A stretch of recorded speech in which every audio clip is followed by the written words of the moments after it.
Investment meeting for April 2023, attending PBA, Joe Alejandro and his present for the meeting.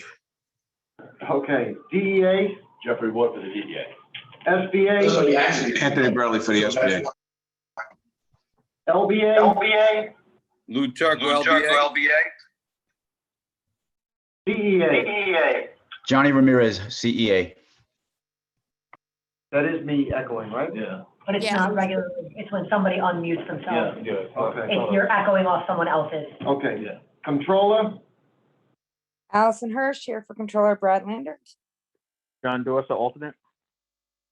Mayor, Shumon Ray for Mayor Adams. Finance, Kevin Liu, representing Finance Commissioner Nye Black. Police Commissioner, Stephanie Denberg, representing Commissioner Sewell. Law Department.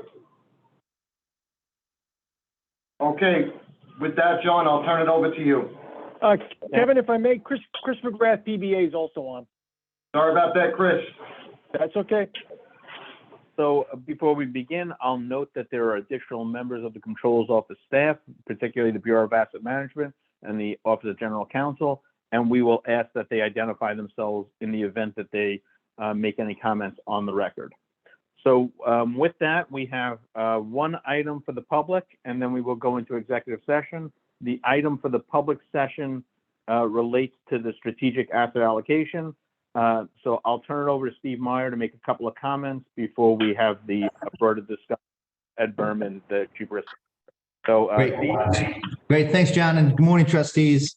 I'm going to be very brief, but before I turn over to Ed, just make a couple of remarks in terms of where we are in the strategic asset allocation review process.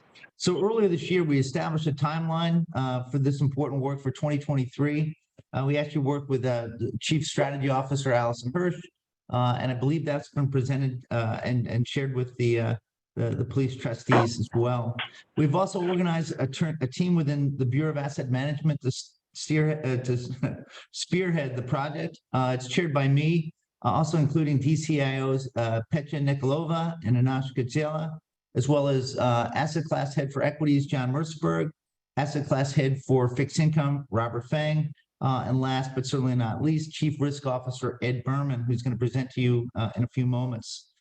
We've also been reaching out to the plan general consultants to begin this collaborative process. Actually, we had a call with Wilshire, Rob Applings and Wilshire, I believe last Friday, to start that process, really trying to get a sense for understanding the capital market assumptions that Wilshire's putting forward for this review and assessment.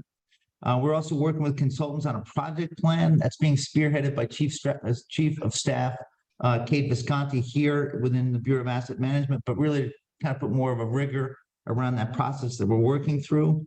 We're also planning for active engagement with the trustees, and I would love feedback after Ed's remarks today about the extent of the engagement that the police trustees are looking for. But we'd be happy to give monthly updates in terms of where we are in this process. We really want to be collaborative and transparent in terms of where we are. And lastly, we have the hope and expectation that this plan will be finished, put in front of the board for their review, approval, consideration by September. We'd like to get this wrapped up by October so we can incorporate if there are any changes to the asset allocation in our private market planning assessments for 2024 and beyond. In early January this year, I actually sent an email to the Bureau of Asset Management asset class heads, as well as CRO Ed Berman, detailing what I thought were 10 important forward-looking themes that I believe that we should incorporate into our evaluation of the strategic asset allocation process. Ed took these themes, actually vastly improved them, and really boiled them down and consolidated into 3 broad themes that he's going to actually take you through now. Just remember that the impetus for this review and assessment has been the change in the basket clause that was signed into law by Governor Hochul at the end of last year, which provides the trustees in the plan with an additional degree of flexibility around those assets that don't fall into the legal list, those that fall into the prudent investment basket. That's why it's called the basket clause. So that's changed from 25% to 35%. And with that, and if there aren't any questions, I'm going to turn it over to Ed, kind of take us through the presentation we put together and really the broad themes that we're working on with your consultants as well as with the trustees to incorporate this thinking into our strategic asset allocation review. So, Ed? Thank you, Steve, and good morning, everyone. So just as Steve mentioned, what we want to do today is to give you, from a high vantage point, the idea of the main concerns that we have around asset allocation. And when I say concerns, it's really about a simple fact that markets are unpredictable. So we don't know the future. There's no crystal ball. Yet here we are trying to go on this exercise to essentially forecast the optimal asset allocation that will guide us through the next 3 to 5 years. So, as we all know, asset allocation is probably the most important decision that any system makes. Probably about 90% of returns are explained by asset allocation. And it can be a highly technical and complicated process that involves steps such as mean variance optimization. But if you strip away all the complexity, and there are really 3 main steps that determine the asset allocation. The first step is to establish the long-term capital market assumptions. And it's really just the projection of what the returns across all major asset classes will be in the future. The second step is to select the asset classes that will go into your portfolio. And finally, the third step is a statistical technique, the mean variance optimization, that given the constraints will pick the most optimal optimization.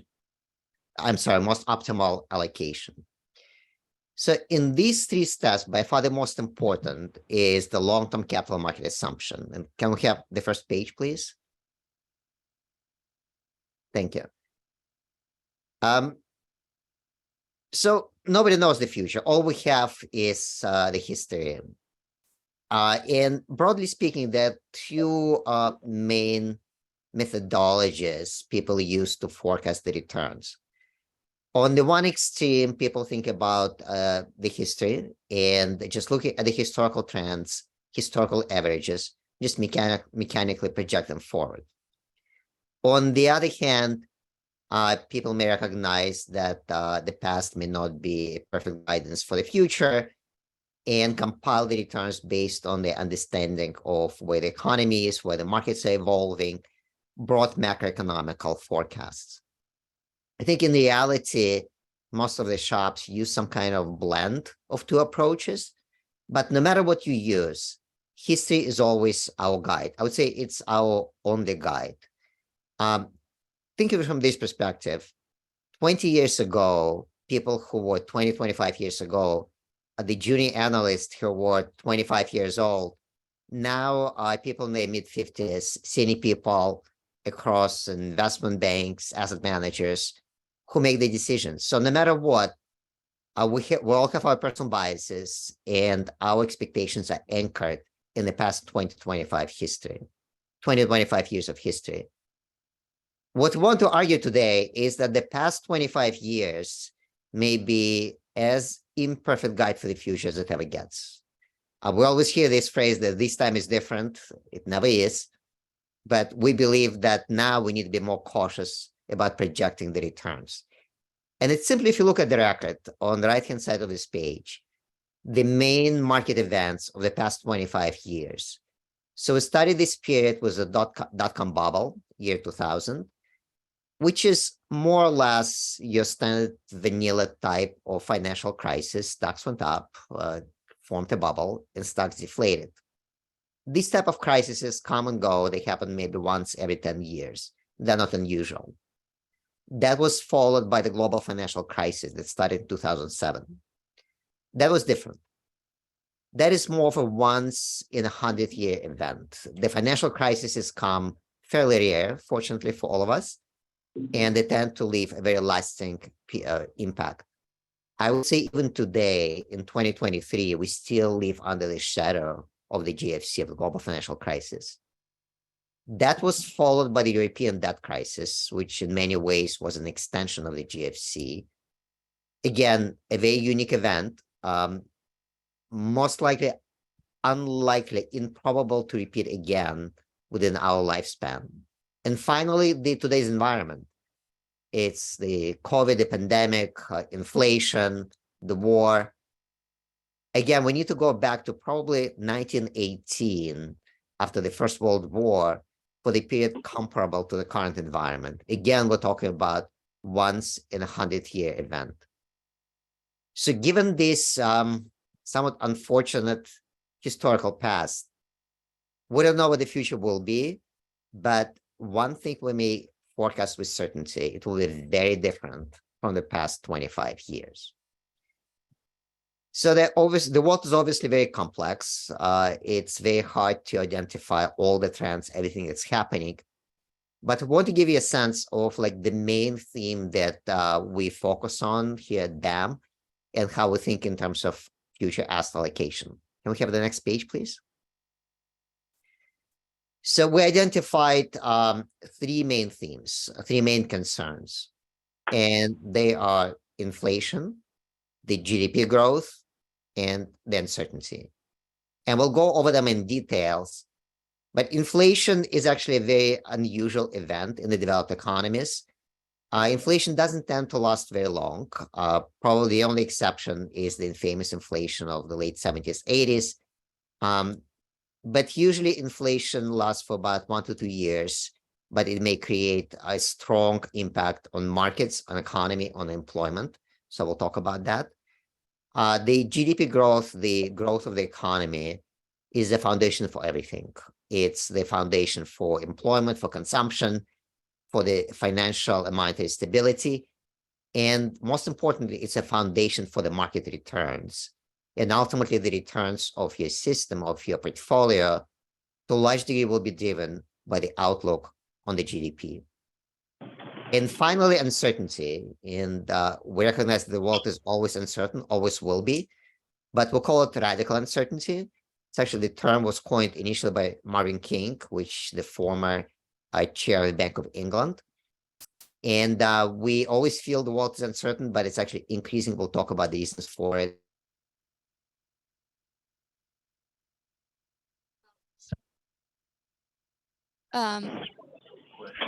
You froze on everyone's end?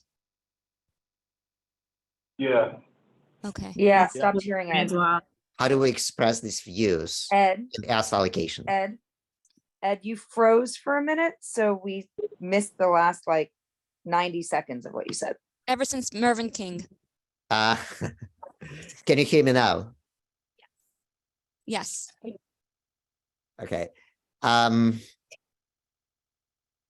I'm not sure what I said after Mervyn King, but as we're going over these themes, we'll talk about them in more details. And in case you missed it, for each of the three themes, we'll answer 3 questions. Why it is important, what drives it, and how to express it in asset allocation. So with this in mind, let's move to theme number 1, inflation. Can we have next page, please? So inflation, quite simply, it's the change in prices. And obviously nobody likes when prices go up. It creates a lot of uncertainty. But there's an empirical research that consumers usually neutral to inflation until it reaches 5% a year. People just don't notice it. We also know that small level of inflation is actually helpful for the economy. And most of the central banks accepted a target of 2% for inflation. But what's actually damaging, not so much inflation itself, it's the change in inflation. The change in inflation creates a huge level of uncertainty. The consumers don't know how much the goods will be priced at, so they don't know when it's a good time to consume. The businesses have uncertainty about investment, about purchasing, building inventories. And uncertainty usually means less business activity, means less economical activity, and the market slow down. Inflation clearly will increase cost of servicing debts. So anybody who has a variable rate mortgage knows how much more expensive that mortgage becomes. On the other side, anybody who's a fixed rate mortgage is probably in a good shape right now. We talk about inflation as being a single number, but in reality, there's a range of inflations. Like even domestically, here in the Northeast, we tend to experience inflation at a lower rate than say in Southwest or in California. The situation is much more difficult in Europe. So we see recently that inflation in Spain and Germany declined significantly from about 6-7% to 3-4%. At the same time, some small economies in Europe, such as Estonia, still carry inflation at double digits, like about 15% rate. So it creates a strong, difficult material problem for the European Central Bank when they apply a single tool to address a broad range of inflations. So again, uneven pace of inflation is about uncertainty and it's not helpful. Inflation tends to reduce disposable income. So we hear about the price wage spiral. In reality is in almost all inflation environments, the real income, the real wages tend to be reduced. So they consumers have less disposable income. They consume less, and that's of course a drag on corporate profits and drag on market returns. It's damaging for anybody on fixed income, such as pensioners. And clearly, it may create problems for some of emerging market countries, specifically for food importers, may lead to starvation and lack of food. And as bad as inflation is, actually what's much worse is deflation, when prices are falling. There's no easy way for us to address deflation. It can be highly destabilizing and damaging.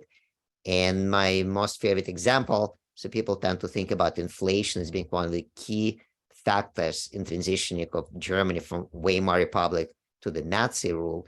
It's actually deflation. They destroyed employment, destroyed consumption, and deflation paved the way for the Nazis to come to power. So what drives inflation? Can we have the next page?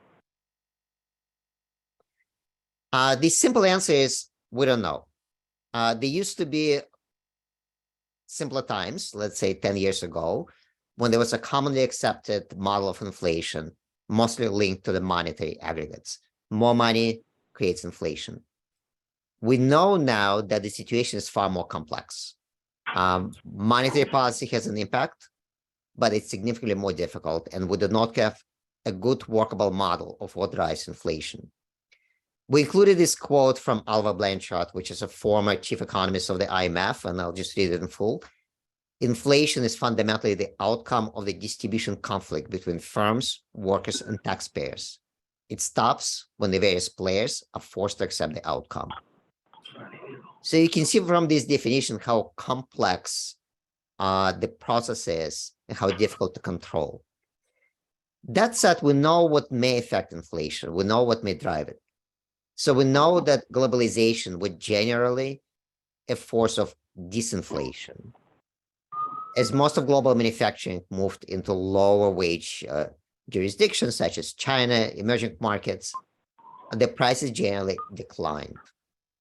We know that the state may have a strong impact on inflation, be it through monetary or fiscal policy, even though the impact is not very straightforward, not well understood, but this clearly is connection. We know that the distribution of global consumption, demand, and income has strong influence on inflation. And we all heard about income inequality and growing income inequality.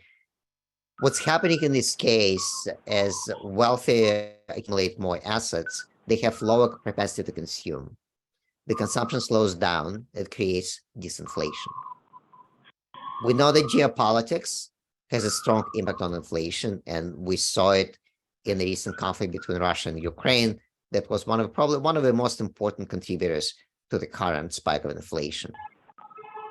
And finally, it's the role of US dollar, which is the reserve currency, which is a central role in global finance and trade. Through US dollar, the United States may export inflation to other countries, mostly through cost of commodities and other goods, which then in turn being imported back into our country through imports. So dollar may amplify the inflationary trends in the world. So how do we express inflation in asset allocation? And here we consider two extremes, two bookends, the low inflation environment and high inflation environment. So in the low inflation environment, and that's what we can think about 2010s after the global financial crisis, the stock bond correlation tends to be negative. And what I mean by this, if equity prices drop, in the sell-off in equity markets, bonds tend to rally. It's a good environment for the 60-40 portfolio, where between the combination of stocks and bonds, we may achieve positive returns in most of the environments. At the same time, the role of fixed income is reduced in the portfolio. Low inflation leads to low rates, meaning less carry from fixed income. On the equity side, it's the growth equity that will benefit us.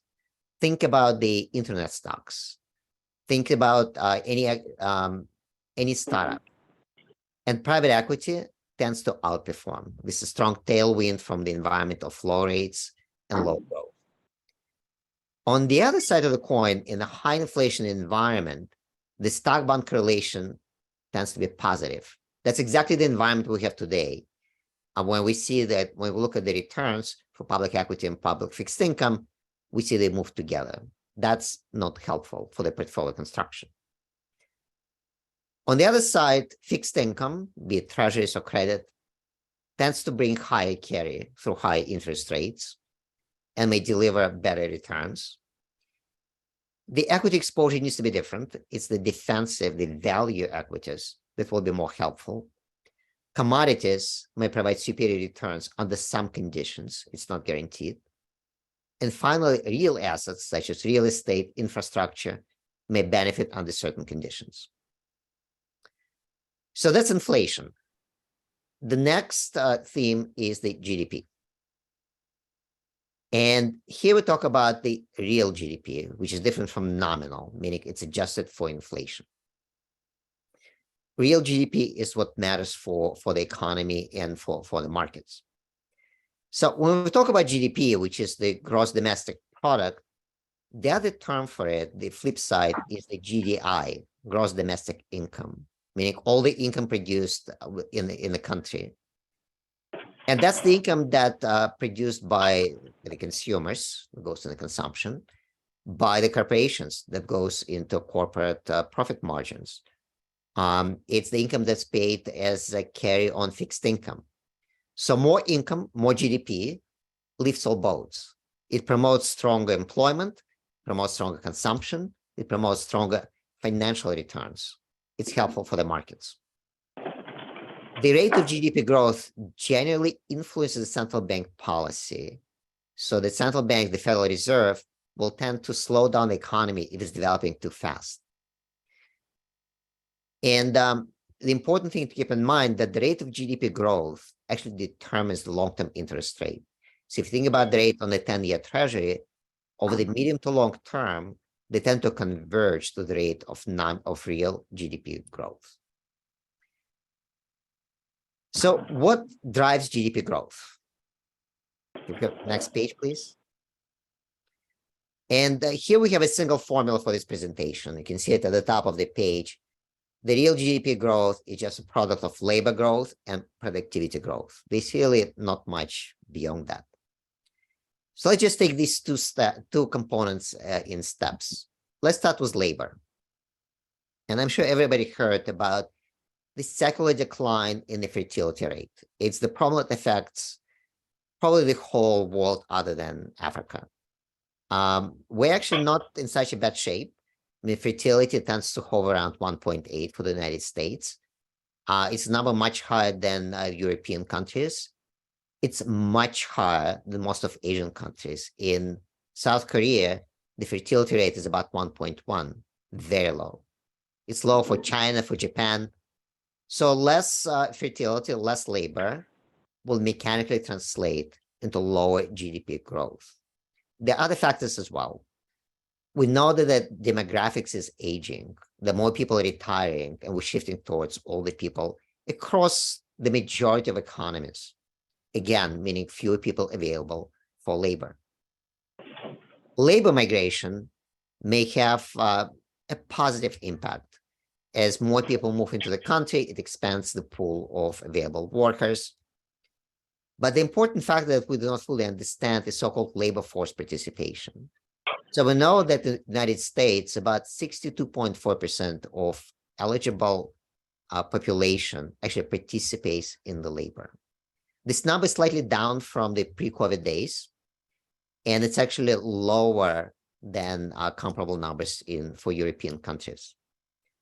There's clearly some differentiation by race and by gender. But one kind of wild card of the labor growth is the labor force participation. Again, we do not fully understand what drives it, but we know it's slow and can probably be driven higher through some policies. And finally, the retirement age. I mean, we see in the news there are a lot of issues now in France. They're trying to raise the retirement age from 62 to 64. But we know that people tend to retire later. People work well past 65, be it in part-time capacity or full-time. So as more people delay their retirement, may expand labor supply and may again translate into a faster GDP growth. And the second part of the GDP, it's about productivity, which is simply the output per worker per hour. We know that productivity is actually low. We know that productivity has been declining since the global financial crisis. Again, it's not well understood why that is so. We know that productivity is declining across essentially all developed countries. There were periods when productivity was higher. It's mostly driven by technology and by development of science and new products. Like, for example, when the steam engine was invented, there was a huge spike of productivity in the late 19th century. When electrical motor was invented, it was patented, I believe, in 1870s. The productivity spiked, but it actually spiked in the 1920s. There was almost a 50-year lag from the invention of electric motor to its adoption by industry. And that's partly a problem with productivity and technology. So there was a lot of expectation that development of computers and computer technology will increase productivity, and we saw some of it in the 90s, not as much as people expected, and it's stalled ever since. There's a lot of expectation that the artificial intelligence will push productivity higher. It could. We need to wait and see. But if history is any guide, there will be a long period between the development of AI and its adoption by industry and production. We know that fiscal and industrial policy may have strong impact on productivity growth. Generally speaking, industrial policy, which is investment by the state, tend to increase the research capabilities and will increase productivity growth. But with all this taken together, what we do know that productivity is low and is declining. And that's partly explains why the GDP growth before the pandemic was low and falling. The GDP was growing at about 1 to 2% rate. So how do we express the GDP views in asset allocation? Again, we're looking at the two extremes, slow growth and fast growth. In the slow growth environment, interest rates tend to be low. This will reduce the attractiveness of fixed income. Again, on the equity side, the growth equity is where you want to be. Value stock will underperform. Private assets will probably have a tailwind. That's most likely one of the reasons why private assets evolved so fast and developed so well in the 2010s and before the pandemic. But also this environment is favorable to speculative assets and to bubble formation. As interest rates low, as the returns on the portfolio low, the investors are looking for other ways to generate income, and that pushes them towards more speculative assets. It's probably not an accident that the crypto markets developed in environments of low interest rates. On the other side, in the fast growth environment, it's almost like rising tide lifts all boats. You can't go wrong. You obviously do well with the rates product and credits. The carry will be high. In equities, it's the value on small caps will deliver better returns, exactly as it's supposed to be as the investment theory tells us. And there is a good chance that the hedge funds may outperform in this environment. So between the GDP and inflation, there's a high level of uncertainty. And that brings us to the third theme, radical uncertainty. And we may feel that the world is getting more uncertain, but it's something we can actually measure. There is an index of World Uncertainty Index. It's available on the internet. It's maintained by the former IMF economist. And if you look at this index, the global uncertainty nowadays is almost twice the level of the 1970s. And there are many sources of uncertainty. There are many things we know that are unknown. You can see them on the left-hand side. We know that the climate is changing. We know there will be climate transition. We know it will be challenging and difficult. We do not know how it will play out. China is one of the largest sources of uncertainty, and China accomplished an enormous development success as it evolved from really backwards and poor country in the 1980s to being number 2 economy globally. China had been growing at 8 to 10% rate before the pandemic. It's probably clear to everyone that they cannot sustain this level of growth. They need to slow down. The economy needs to transition. We don't know how it will.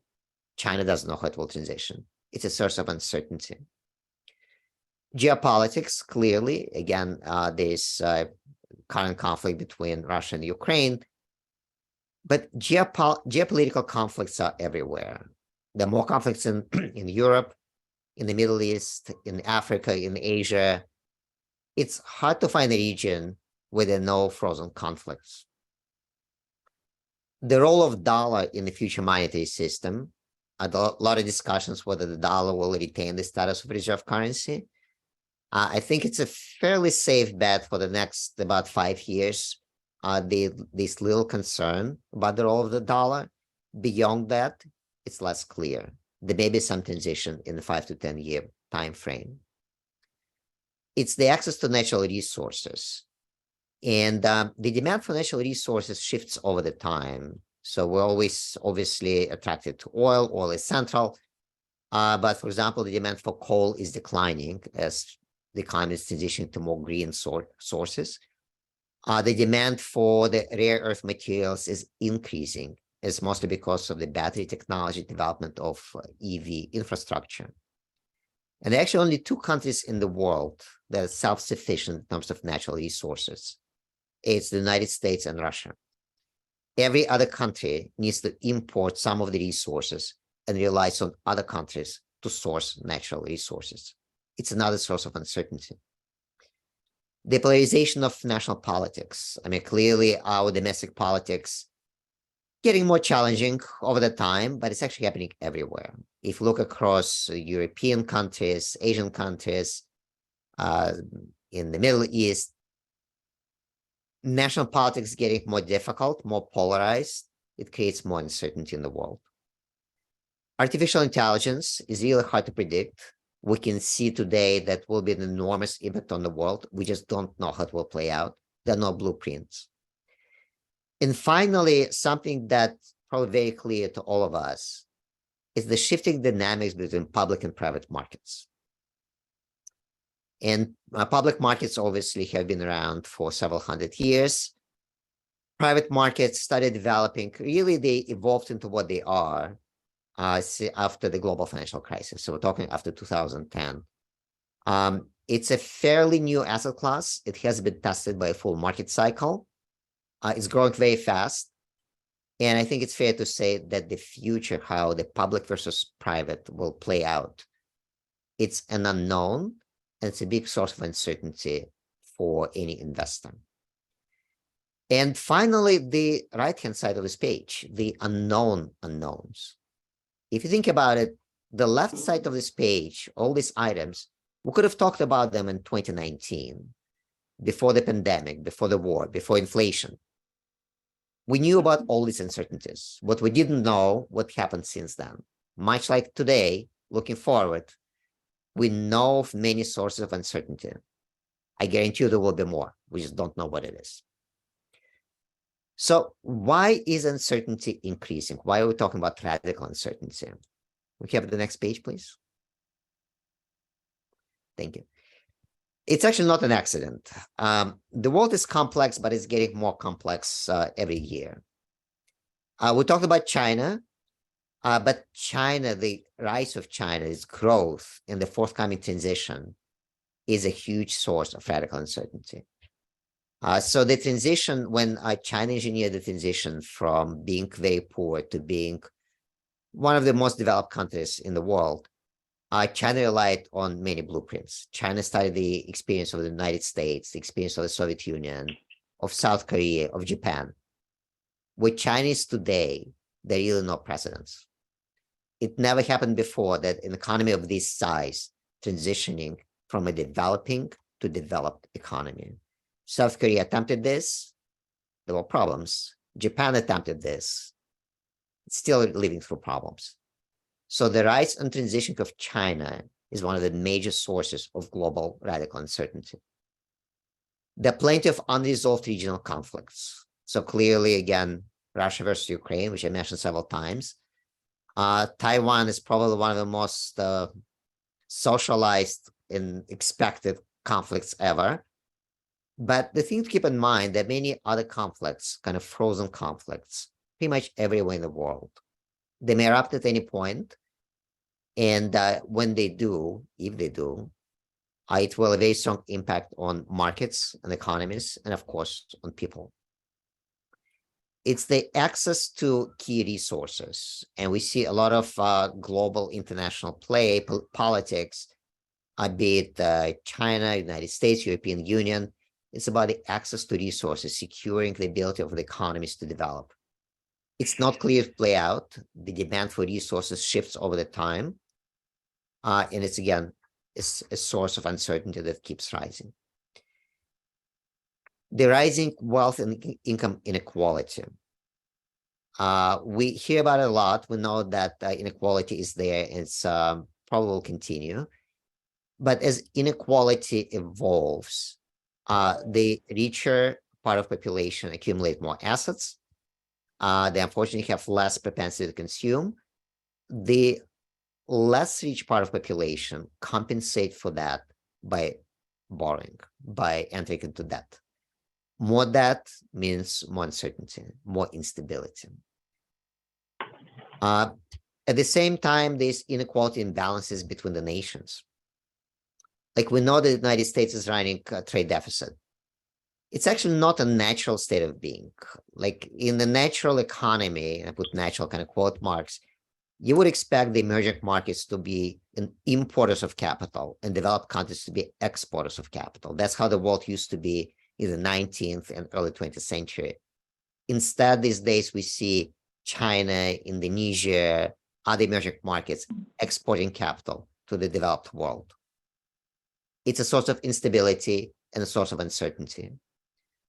The global warming, again, we know about it. We knew about it for many decades, but we're beginning to see the results of it. We're beginning to see the first signs of more hurricanes, more flooding, more instabilities, which has enormous impact on real estate, on manufacturing, on people migration. The trend will continue. Again, we don't know how it will play out, but we know that the next 5 to 10 years, we have strong impact from global warming, climate transition. Related to that is energy transition. And of course, the artificial intelligence. There are a lot of talk how AI may impact the labor market. There are many projections. The jobs of many people will be affected. Some jobs will be eliminated. Some new jobs will be created. The jobs we don't know about. I heard the numbers up to 30% of labor force may be affected. Some people say 50%. The truth is, we don't know. We know there will be an impact. We just don't know what it will be. So given that we live in this world of radical uncertainty, which will probably increase going forward, how do we express these views in asset allocation? The short answer, be diversified and flexible. And diversification is important. It allows us to avoid the losers and stick with the winners. But flexibility, the ability to pivot the right moment, the systematic way to pivot is very important. It could be expressed through the difference frequency of the strategic asset allocation update. Should it be once every 3 years, every 10 years, maybe once a year? Is the question we're thinking about and would like to bring it up to the SAA review. It's the disciplinary balancing process. Potentially using active managers may help in an environment of uncertainty. Again, I'm not advocating active versus passive, but it's something that can be assessed as a way to address uncertainty. It's the new opportunities expressed through other asset classes. And by alternatives, I don't mean simply private equity and private credit. It could be hurricane insurance. It could be digital assets. It could be other insurance products. It's something that we can explore and think more broadly in terms of opportunity set. There may be a window to express tactical views. Again, it requires obviously structural setup.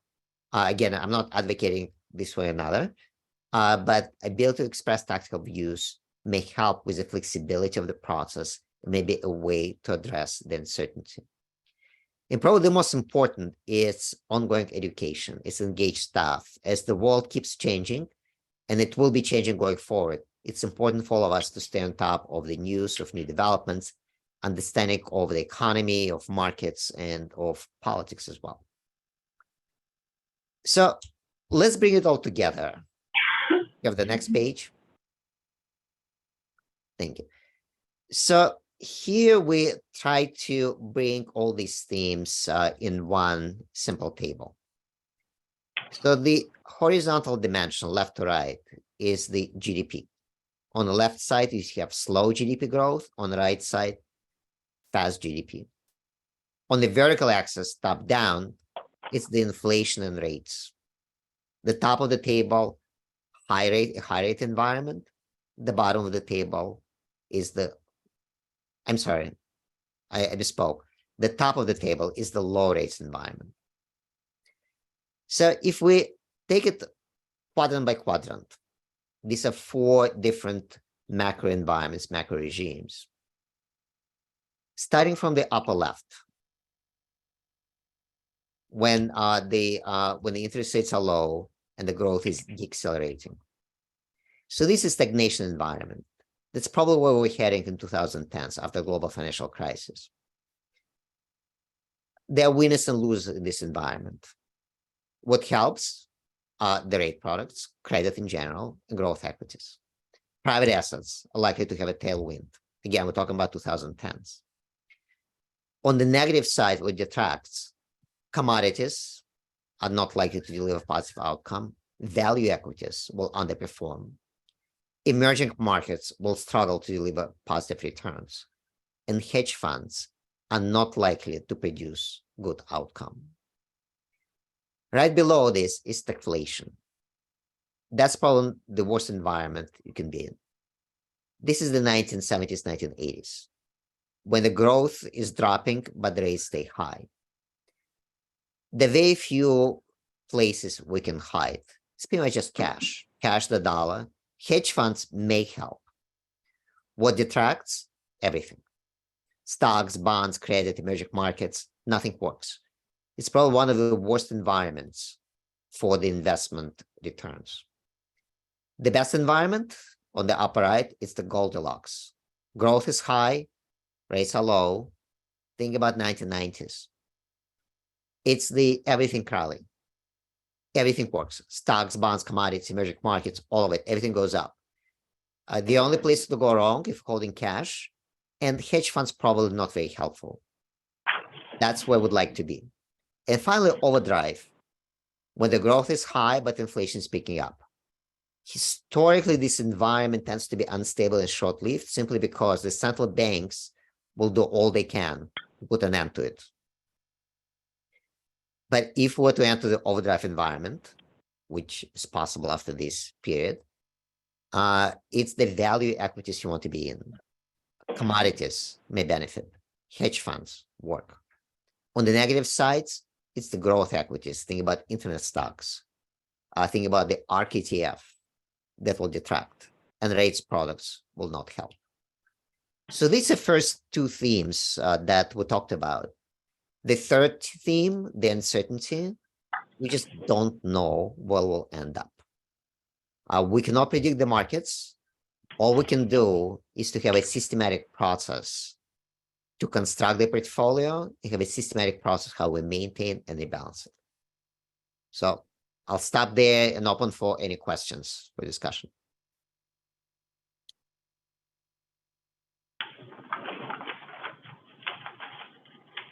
Ed, I think you overwhelmed them. I think there's just a lot to think about there. So well done and well presented. I think it's important just to convey to the trustees that these are the things that we're working on. It's a thought process to challenge ourselves and challenge our consultants as well in terms of trying to incorporate these broader themes into our thinking around strategic asset allocation. So if there are no questions, maybe turn it back to John. But if there are questions, I'm happy and it's happy to take them now.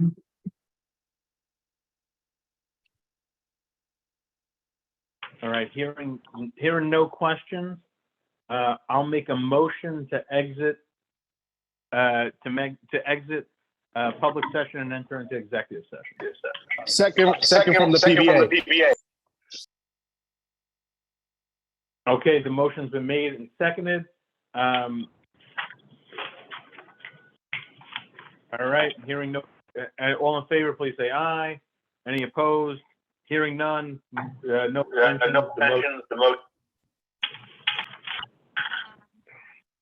So we are now in executive session, so I'll ask that the recording cease. This meeting is being recorded. Okay, during the executive session, the trustees heard from their consultants, BAM, and one manager regarding private equity. A vote was taken. The results will be made public at the appropriate time. With that, I'd like to make a motion to adjourn. Second from the PBA. Chorus of ayes. Thank you all.